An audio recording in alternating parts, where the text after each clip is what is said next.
I'm Chronix, and this is Crystal from the Most Extreme Wrestling.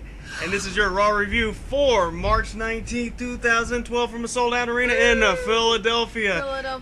This is actually the very first night we've ever had to deal with a major thunderstorm during our review. Which is surprising since we live in Central Texas, but if you can hear the background noise, it is incredibly loud. Yeah, but hopefully this will come off. I don't know. Also, if the power goes off in the middle of our show, but we have battery have a power lantern standing by. Yeah. Yes. Anyways, we can deal with this. We'll make it through this. We'll make it through. So anyways, CM Punk comes out first. Punk starts us off, and he comes out and he says, last week Chris Jericho. Well, first they showed the clip. They're like, last week Chris Jericho said my dad was an alcoholic, and this is true.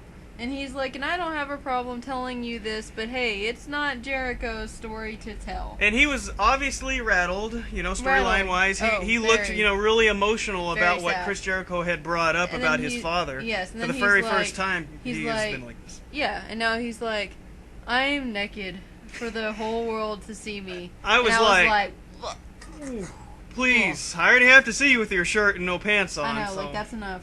Please don't be naked, ever. Okay. So then Jericho, he's like, but he starts getting all inspirational speech, and he's like, Jericho's words won't uninspire these kids, and you can't let your past define your future. He's like, I may have these devils, in my DNA, but I'm gonna fight through them. He said that if you think he has these problems, and that he craves alcohol, then you don't know him. That's what he said. I know, but then he said he was gonna bring those monsters out on him. Well, I guess so. But I did like. Go ahead. Well, I gotta say, I did like what he was saying. I did like the direction they're going. It seems as if they've almost completely dropped the whole best in the world thing that they were going with. They did, but it's been reduced to more like of a catchphrase, which is fine with than me, the entire angle. Stupid. And then he says, delivered very well. My dad has overcome his alcoholism, and I am proud of him, and that I am straight edge, and I'm proud of myself, and you are an obstacle, and I'm going to plow straight through you to prove that I'm the best in the world. That's where he said it. Yeah, and he's proud that his father has overcome alcoholism. I haven't been drinking tonight. Do you need speech impediment pills or something? Oh, that was so good. I know, I couldn't think of anything good. But then all of a sudden, out of nowhere, Jericho via satellite comes in. And then he comes on. This was great. It was great? Because he comes on and he says, he gets all serious. And he's like, Punk, I was out of line and I'm sorry. And I wanted to come on the screen so you could listen to me. And you need to talk a little bit louder, by the way. This is Chris, just Chris talking to you. And he says, I will never mention your dad again. And then he's like, very heartfelt. Yes, and he's like, but your sister. Ooh. It made me think of an old storyline with Ric Flair and his son, and then he's like, Undertaker's like, you got a sister, don't you? It was kind of like that, so I thought that was cool. It was a nice segue, and it was like, oh, burn. Yeah, it was a good burn. But anyways, and then he's like, your sister has substance abuse problems. And he's got a messed up family. Yeah, I know. He's like, I know you still love her, and you love your father, or you claim that you do. And he's like, but it's in your family. Your dad's an alcoholic. Your sister's a druggie. And you're going to be just like them. And he's like, but you're right. All these diseases can be overcome, but when I beat you, you can't overcome that. Really? Oh, you didn't like that? Well, he's saying that getting beat in a wrestling match is a lesser deal, or is a bigger deal than being like a drug addict. Well, they always got to make the wrestling matches seem more important than anything else. It's WrestleMania. I know. Everything's more important. But really? WrestleMania's more important than everything else. But really? Yeah, it's little stuff. Yeah. But CM Punk gets very upset. And we can't hear it. It was silent. Something was beeped out. They even showed the back angle of CM Punk, so you couldn't see his lips. Which was very undramatic. Well, it was implying that he said like the dirtiest of words. I know. So once again, proof positive that WWE can cut anything they want at a split moment. They can show the back of CM Punk so you can't see what he was supposedly saying. Yeah, my theory is that he said nothing, but... But the crowd reacted, so they had to have said something. He didn't just go out there and go... Well, I don't think he said what they thought he said, though. Yeah, but I'm sure he still said something. Yeah, but I don't think he dropped the F-bomb. He didn't say nothing. He said something, obviously. Right. So, he says he's gonna beat the boop out of you, because they beat that out as well. No. Because actually, after his beep out section, he said, "That's what I'm gonna beat out of you." Yeah. Well, there wasn't a beep in the middle of the sentence. He said, "I'm gonna beat the out of you." There was a beep. There wasn't. There was a silence. No, there wasn't. So he just said, "I'm gonna beat the out of you." After his thing, after the blank part, he said, I think you're wrong. "That's what I'm gonna beat out of you." I wrote it down word for word. Because then you were like, "Oh, I know what he said," and I was like, "Yeah." Well, I mean, maybe so. I might be wrong. Who knows? What now? Everybody watching this video knows. So they're gonna know that I was right, as usual. Yeah, right. Oh, I'm always right. But anyways, we go into the first match of the night. It's gonna be Kane versus the Big Show. What? Oh man, your favorite pairing of people. And Cody Rhodes comes out on big giant fat dudes going like. Anyways, comes out on commentary. Kane has lost a lot of weight, by the way, and is obviously in phenomenal shape. And the Big Show is in pretty good shape for being the Big Show. Anyways, Cody Rhodes shows the gag reel of wrestling. Well, I sure hope the video worked on this so they could see your impression, because it was amazing. But anyways, he shows the Big Show's gag reel of WrestleMania moments and flubs and all this stuff. That was funny. And, yeah. Funny. So... Funny stuff. Okay. So, with a distraction, Kane beats the Big Show, right? Mm-hmm. And, you know, two giant guys go out there. And then all of a sudden, here's Cody Rhodes. Cody Rhodes was doing some shadow boxing with some gloves in the background or something. So all of a sudden, he grabs these handcuffs. These handcuffs, which I can only imagine he got from Mick Foley, by the way. Anyways, so he gets them and he puts the handcuffs on to Big Show and has them all in the ropes and everything and starts pounding them with the gloves. He looked like Floyd Mayweather, but not as good. Well, yeah, I mean, obviously.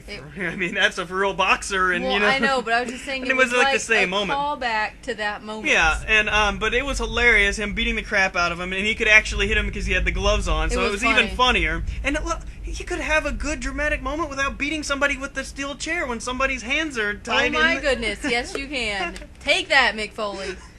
It's a little different because that was the big blow-off feud, and this is just a spot on Raw.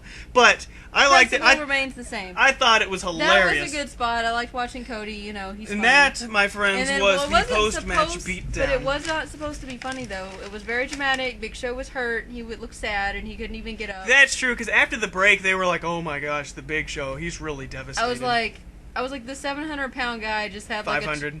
The 500-pound guy just had like a 150-pound guy like hit him with boxing gloves on. Like, really? That hurt that bad?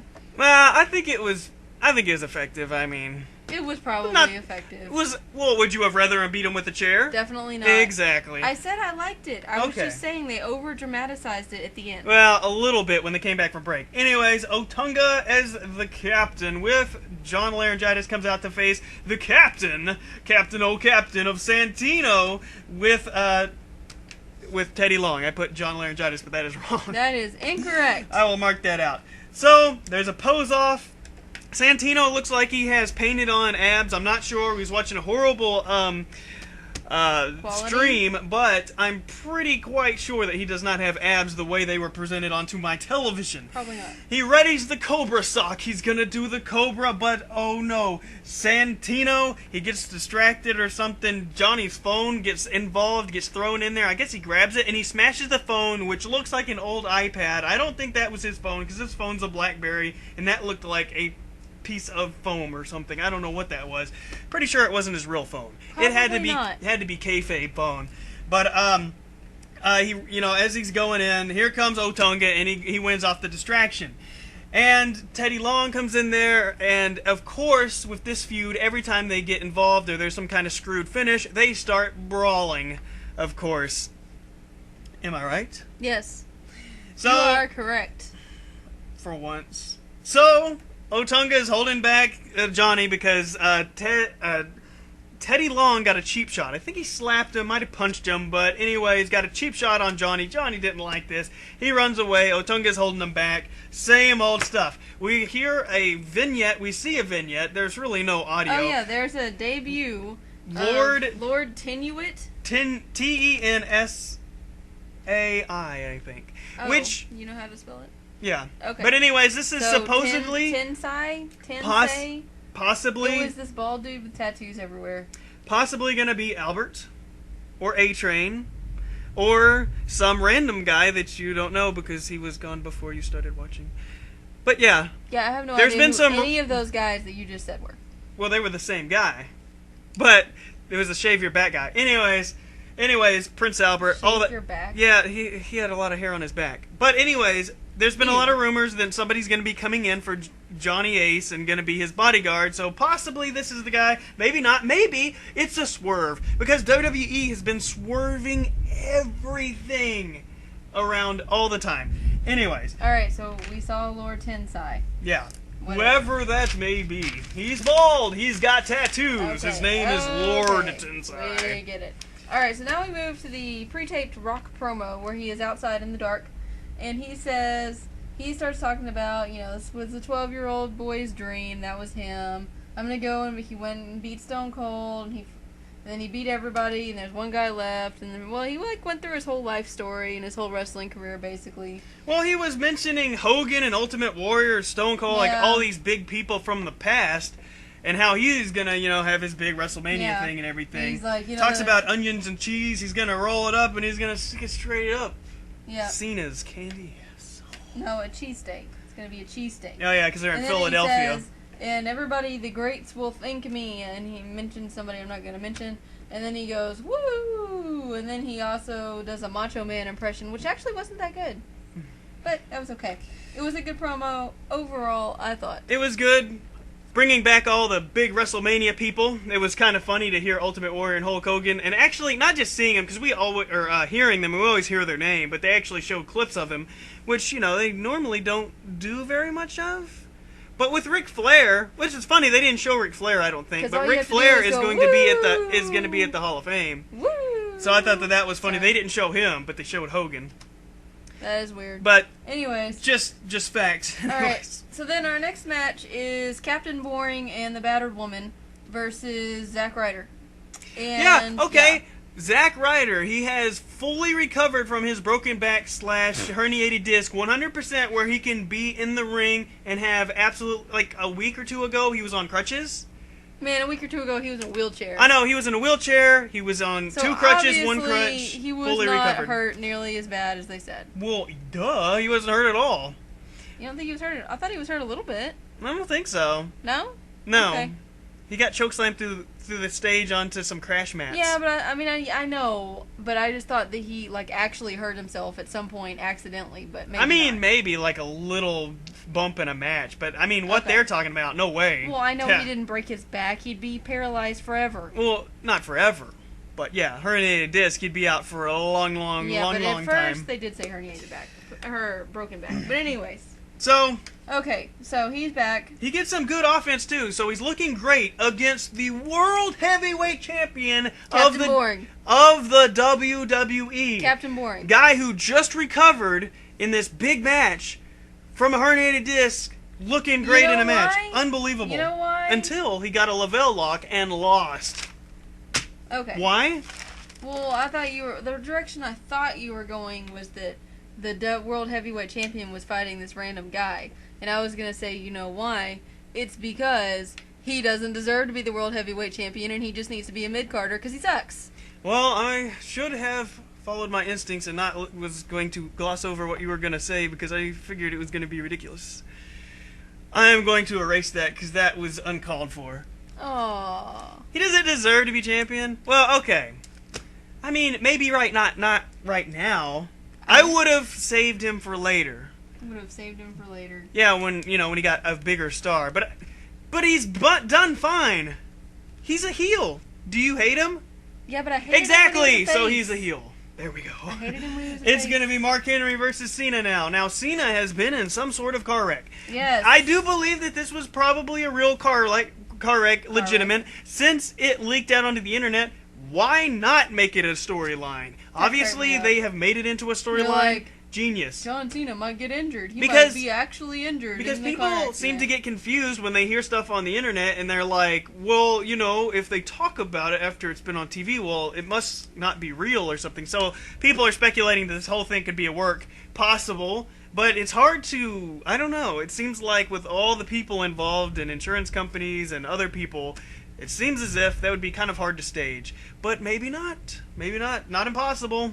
Not too hard. WWE has put on some crazy productions before. Yeah, but I'm going to be with you that it was probably a real accident. But anyway, so he tosses Cena around like he's a small child, like a broken child, like he is, broken down from the car wreck. But out of nowhere, well, not really out of nowhere, but AA to Mark Henry picks him up and slams him. So I guess he's not really hurt all that Can't be bad. hurt. Yeah, I know. He picked up a 400-pound dude. So The Rock comes running out there and rock bottoms his former Nation of Domination member, Mark Henry. Yeah, that was... Sad day. Yeah, and so then he just leaves. That was okay. Incredibly short appearance by But The Rock. look, so it's like, okay, Cena does this amazing thing of feat of strength. And then The Rock comes in to put in his 2 cents by doing the rock bottom. Seriously? Not really the same move. Not really the same skill level or strength level. So I thought that was kind of lame because, it was like he did his finisher, then the other guy did his finisher. The Rock was proving how strong he was, you know what I mean? Yes, I'm sorry, I'm distracted by the fact that our entire house is shaking. Well, it is a thunderstorm. I know. Just trying to make sure there's no tornado coming. I don't think so. Okay. I don't hear no trains yet. Yeah, I hear some rumbles. Anyways, extra thing with Kelly Kelly. Yeah. Kelly's the face with Maria Menounos, and then Beth and Eve come in. They're gonna have a match at WrestleMania. Yeah, because Beth and Eve ambush Maria Menounos, and Menounos. they do this thing. Yeah, see, and thunderstorm. No tornadoes. No, I don't think so. Go ahead and talk. I'm not gonna stop. Okay, I'm sorry.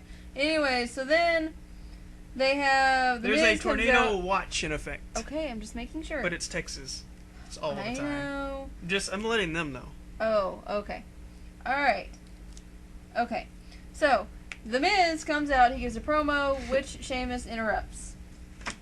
That's pretty much all I got for that one. Well, that sucked. Because he was in the ring, and he was mad because he didn't have a match. He mentions King Kong Bundy had a match, and he does not have a match. And, he's upset, so now he has the match. And, the Miz, of course, gets beat. Yeah, I don't think anybody was surprised with that because the 2012 guy beats him. And, see, he was lobbying for a match at WrestleMania so he could be on Team Johnny. And since he lost, Team Johnny at the end of the match was shaking his head in disappointment because he has failed John Laryngitis. So I guess he should join the team of Drew McIntyre and losing all the time and not going to be on the WrestleMania. I guess, but that makes me sad because I love The Miz and he deserves to be in WrestleMania and he needs to have a big match. But and there's big just thing no... that says awesome like last year. I know, so but cool. but there's no spots for him. I mean, it's so cool. I would rather him not be in a match than be in a crappy match. And I mean, they don't have any spots left. They don't even have a spot for the Tag Team Championship, which is ridiculous. So that doesn't mean that he's dead forever. Nah, he's not dead forever. There's plenty of stars that aren't going to be... they got so many really, really high-level superstars on WrestleMania because it's WrestleMania, Yeah. So... All right. Okay, Randy Orton's doing an interview. This really, really sucky Randy Orton promo. Because he starts talking really, really slow. That's what he does. That's his thing. Which I hate. And he starts out with, he's like, you asked the question of how I'm going to beat Mark Henry, but the question is, how's he going to beat me? Except it was 10 times slower than that, and I saw it coming a mile away. No, and this is the greatest line. He used this on SmackDown. I'm Randy Orton. That was the end. He's like, I know who I am. And I was like, I know who you are, too. You're an AWOL dirtbag. So, anyways... We solved that mystery. They do the Be the Star commercial, and you get testimonies from people like Big Show, Stephanie McMahon, and Otunga. Woohoo. Yeah. Alright, so then we have... Wow, that's huge. Yeah, it says, excuse me, really loud, yeah. or really So big. then she introduces... the 2 newest team members of Team Johnny. Jack and Dolph. The tag team, I guess that they happen to be, apparently. I did not know with Vicky. I thought they were a stable, but apparently they're a tag team as they go against R-Truth and Kofi with Oksana. I would hate to have Oksana trailing me. Oksana and Vicky start fighting. It was stupid. Oksana looks like a bad guy, though. Oksana is... not a bad guy, because she was fighting Vicky. That's weird, because she's... Thank you. Yeah, that's bizarre. Because I got confused during the fighting, and I was like, I hadn't really thought about that. Dude. Anyways, so then at the end, Dolph ends up pinning Truth for the win. With help from Vicky. With help from Vicky. And then Oksana. pushes Vicky down, and a giant cat fight ensues. Cat fight! Which was actually kind of funny. Yeah, but okay, once again, same thing with the fighting after the GM thing. They all go into the brawl. They do the same thing every week with everybody involved in the match. Like Oksana and them. Before it was John Laryngitis and Dude. Every week, SmackDown Raw, it doesn't make any difference. They do the same thing. I'm getting tired of that. Okay. Just saying, it's really starting to bother me. So. Well, you suck. Alright. Footage so of Triple H tombstoning Ziggler at the Madison Square Garden, a live event on Sunday night. That is right. That was competing with that other promotion's pay-per-view, apparently. And which one did better? Oh, yeah. You know, Madison Square Garden sold out a house show. Just saying. Just saying. Side note. Anyways, alright, so now we have... Shawn Michaels. Woo! He says, everyone's talking about Shawn Michaels and not Triple H and The Undertaker, which is not true. Because he doesn't have abs like this anymore. He's kind of pudgy butt. A little bit. That's okay. Look. That's okay. He's retired. He can be pudgy butt. I don't think anyone's talking about Shawn Michaels in this match. They're really not. Like, honestly, everybody's talking about how they want to see Hell in the Cell, or they're on your team, and they're like, I don't want to see this match again. Team crap. Okay. Yeah, Team Crap. That's well, I mean, good. That's a good name for you, Team Crap. I meant team like this is crap. Okay. Oh, so okay. then, the fate is in HBK Shawn Michaels' starts hands. running his mouth about how you blah blah blah blah. Then Taker comes out and he's like, "No, you shut up. You talked enough last week. You're listen gonna to listen." me. And he's like, "The match must be pure." And then Triple H comes out. So Triple H comes out and he's like, and he joins the slow entrance club. Yeah. With no mood lighting. This is good to remember. Usually with Kane, you get mood lighting, but and Undertaker too. But they didn't have mood lighting during the talking sections. It's unbelievable. No mood lighting. Yeah. Okay. Set so the then mood. Triple H comes out and he's like, Sean's ego really wants this to be about him, but it's not about him. It's about me and you. And that's when they mention. It looks like Destiny. Okay. Whoa. Then they mention how there's been 24 Hell in the Cells. But before that, they said something really important. Really important. Triple H said, our two parallel careers. So, burned. They do have similar careers and similar gimmicks because they're parallel. They run side by side in the same direction. So you're saying that Triple H proves your point. I am exactly saying that. Alright, so I don't know about all that. Now they point out, now Triple H says there's been just 24 Hell in the Cells. Just 24. I thought, are you serious? Yeah. I was thinking, like 10. Yeah, so 24? obviously, there's been a lot. We don't need to see it again. And he says, you and I have been in 19 of them. Not together, but still. 24 in like only 13 years? It's 1997? I don't know when it's 2007, 8, 9, 10, 11, 12, so... Yeah. Yeah, 15 years? Yeah. Ridiculous. Anyways, so that supports, again, my team of we don't want to see this. But a good promo by Triple H, though. It was very intense. I liked it. Yeah, he's like, you've been through it all for this one moment. And he's been in 19. Triple H and Undertaker have been in 19. Not together, but... I said that already. Yeah. And... So then Taker comes out... Oh, did you have something else? No, go ahead. No, Taker comes out, and he's like, would you be willing to put everything on the line? Everything. Your wife. And your kids. Your kids. And your career. Your career. And your life. Are you willing to put it all on the line? Which my thoughts are, really? I mean, come on. No, that's what wrestlers do in real life. Like 19 times, and I'm sorry, but if anybody ever, like, what does his wife and kids got to do with anything? Because if he dies or he gets seriously hurt, it's Hell in the Cell. So stupid. If they've done it 24 times, it can't be that bad because they wouldn't keep doing they've done it 19 times. Oh, my bad. Would you do something life-threatening 19 times? No, I don't think so. I don't know. I drive to work. Whatever. That's life-threatening. Whatever. Just look at John Cena. By the way, he almost died. By the way, if you ever put me on the line for some stupid match against some other guy to prove who's the bigger dude, I'm gonna kill you. Anyways, just wanted to throw that out there as a woman. This is my woman power here. So then Triple H says... He's getting in the street. Triple H says he is not. That's what he said. I don't... Obviously, Oh, I'm not okay. saying that. Come on. My bad. Triple H says, if it means giving you the end that you deserve, I am and I will. Yeah, he said it just like that, too. Was it just like that? No! Come on. He said, and then, like, then Undertaker tries to leave, then he stops, he gets Undertaker's face, and he says, Shawn is better than you, No, Triple it H. was much better than that. He said, I was giving it the gist do of it. you remember when I said Shawn was Word better for word. than you? Dramatic pause. He is burned. That was so much better. You should just the way that recite he said Raw it. word for Shut word. up. So Triple H frowns. And then, Shawn Michaels smiles. And then they have a stare off in which Shawn looked as usual, like he was about to crack up laughing. I And know. then he like But smiled. But it was I think that was what they were appropriate. supposed to do. I know, but it was just funny because he So, always looks did like you he's like about to this start segment? laughing. I did like this segment. I think everybody came off strong Because and looked the now- way they did. Now, yes. the dynamic between Triple H and Shawn Michaels, they're like, I don't know. But we got like, what, 2 weeks away till WrestleMania? Yeah. A little less. And Yeah. then, right before WrestleMania, we'll be doing our predictions and scenarios Woo! videos. Yeah!